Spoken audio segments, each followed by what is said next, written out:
Virtual tours, which aren't complex at all, by the way, have been around since real estate went online in the 1990s. And with the advent of 360 video, tourist attractions have been posting virtual tours online in the thousands.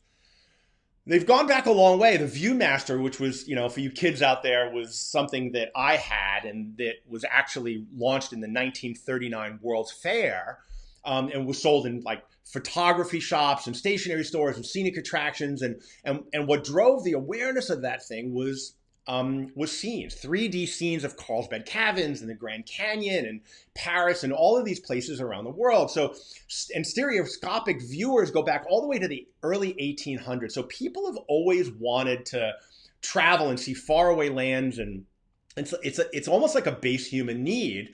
And it's really one of mine. Like I travel a lot, or used to. Over the last 4 years, I've traveled over 1 million miles. Which is, I calculated 37 times around the world and to the moon and back twice. And I can't wait until these freaking travel restrictions are lifted and I can get back to traveling around the world and meeting all of you face to face and seeing firsthand all the amazing stuff that you're all working on. And apparently I'm not alone, because since COVID-19 lockdown, the search for virtual tours has exploded. Now, I thought about giving you a virtual tour of the house here in Melbourne that I'm locked up in for the duration of crisis. And then I thought to myself, why not take them on a tour of someplace truly amazing? Now, just last November, I was in Sydney for the Thought Leaders Business School Ball. And I thought, we took a harbor cruise, and I thought I would take you along for a quick 3-minute tour of Sydney Harbour. Well, welcome to Sydney, everyone. And I thought maybe it would be nice if I take you guys on a little harbor cruise. So let's get on the boat.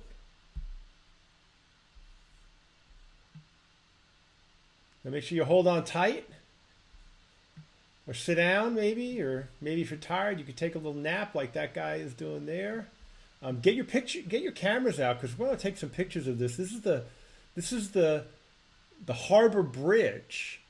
And one of the cool things about the Harbor Bridge, besides the fact that it's just a beautiful structure, is you can actually take walking tours over the top of the bridge, not where the cars drive, but on the very top of the structure. And they have these cables, and you wear a harness and you clip into the cables, and you actually get to walk up. And the views from there are just spectacular and probably a bit terrifying. So let's go ahead and head over to Circular Quay and see what's going on there. Now, this is where all the offices and cafes and the customs house and you can walk to the Royal Botanic Gardens from here, and it's just teeming with shops and restaurants and cafes. This is also where all the cruise ships dock, and recently a cruise ship came in here and let off a bunch of passengers that were infected with coronavirus, which is kind of what teed off a lot of the big COVID-19 infections in Sydney. So they've got that under control now. And then we can head over to the Opera House, one of the most iconic buildings in the world. It's, at night they do projection map and they light it up, and it's just a beautiful scene during the day and at night. And I think it's probably certainly one of the most recognizable buildings of anywhere in the world. And you can see all these open promenades and places to walk and sit and enjoy the sun and the views, and there's parks. It's just a beautiful, beautiful place. And now we're going to head back under the bridge and go to one of my favorite places, which is Luna Park. And Luna Park is one of the oldest amusement parks in the world. There's another Luna Park, actually, outside of Melbourne, and then there's a Luna Park in Coney Island, New York, which is where I grew up. And I used to go to Luna Park in Coney Island as a kid. And so this park's over 100 years old, and they've preserved some of the original rides, including the wooden roller coaster.